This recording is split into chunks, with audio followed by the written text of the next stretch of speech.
Magandang araw mga kaibigan. Pag-usapan natin ngayon, bigyan ng reaction opinion itong post ni Atty. Vic Rodriguez. Sabi niya, Word of the Year. Salita na natatangi para sa taong ito is kontraktor. Kahulugan, ano ang kontraktor? Kongresista na kontraktor ng sarili nilang proyekto. Ito yung pasabog ni Senator Ping Lacson na as early as 2022, meron na siyang alam, may nagsabi na sa kanya na meron na pong 67 na kongresista na sila rin kontraktor sa mga proyekto sa kanilang distrito. At ako, meron akong alam na isa. Bago siya pumasok sa politiko, kontraktor siya. Kontraktor hanggang na politiko ngayon. Isa na dyan sa 67. So, ang tanong, 2022 pa yan eh. 2025, ilan na kaya? Kung hindi man sila mismo, mga kapatid, mga kamag-anak.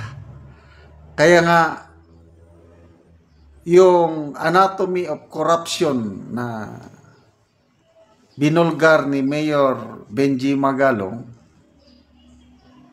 40% sa politiko, 15% sa kontratista. So, ibig sabihin, kung sila rin, 55% ang kanila. 10% sa implementing agency, another 5% kung sino-sino pang dapat for the voice, and then 30% na lang ang maiwan para sa proyekto. Kaya luging-lugi tayo, taong bayan, sa ganitong sistema. Ito, singit-singit. 2003 ata yun, 2004, na-declare na ito ng Korte Suprema, yung pork barrel na yan, na unconstitutional. So, unti-unti, nakabalik itong panahon ng administrasyong ito, nagsimula 2023, 24, and 25. For this year alone, 2025, inamin na ng DPWH Secretary na 410 billion pesos ang naisingit through yung BICAM o Small Committee. Walang kaalam-alam ang DPWH. Nag-submit sila ng budget nila. Tapos biglang lumubo. Naging 1.008 billion ang paglobo ng budget ng DPWH. Ang naisingit doon is 410 billion galing sa mga lawmakers. So, unti-unti nakabalik na naman ang pork barrel. Kaya yung 2025 national budget tinagurian na worst budget in our nation's history dahil sa kagagawan ng mga lawmakers natin. Kaya ito na, nasampahan itong administrasyong ito, parang legacy na nila. Administrasyon na pinakamadaming naisampang kaso sa Korte Suprema. Isa na yan, itong worst budget in our nation's history. Hindi pa kasama yung PhilHealth at iba pang mga usapin. So nakabalik. So ano ngayon? Nagalit ang Pangulo sa kanyang SONA. Sinabi niya nang tumapang na siya. Ibeto niya na ang 2026 budget kung uulitin pa nila yung ganong singit-singit. So, Matitigil na ba ito? I hope so. Kasi nga, wala na silang ibang magawa, kundi ito, mayroong kahapon nata, may resolution sa Kamara na approve na open na daw sa public ang budget deliberation including yung BICAM report. So kung open na sa public, na nasa atin na makialam, makinig, manood, sabi ni Speaker Romualdez Tapos tatanggalin na daw nila yung small committee na yan, yun ang tigsingit. So sana nga, gano'n na dahil kawawa tayo. Biruin mo yan, ang laking pera natin itong mga ginagastos nila. Instead na tayo ang makinabang, lalo na yung flood control na yan, sabi ng Pangulo na tanggapin na lang daw natin, wala na tayong magagawa dahil new normal.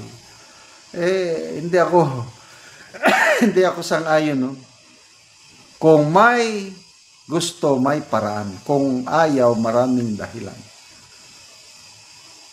May magagawa. Mulat sa pool, talagang mayroon ng bagyo, may habagat, may amihan.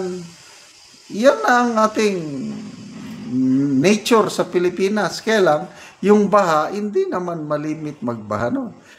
Doon sa Quezon City, si Mayor Joy Belmonte, nag-inspect siya. Sabi niya, ang mga lugar, maraming lugar sa Quezon City, hindi naman nababaha noon. Bakit kayo nababaha? Dahil sa mga palpak na flood control projects ng DPWH. Either na antala, na delay, or hindi na isa katuparan. Yan na nga, mga contractor. So, ano kaya ang ito sabi sa Bible, do not lay up for yourselves treasures on earth where moth and thief destroy, but lay up treasures in heaven where hindi masisira, hindi mawawala. Kaya itong mga taong ito, itong mga kontraktor, akala nila ang buhay nila puros pera na lang. Hindi nila alam na temporaryo lang ang buhay natin dito. Lahat tayo mamamatay. Death. Anong meaning ng death? Tinuro sa amin ng aming obispo, military bishop. Departing eternally, abandoning all to heaven or hell.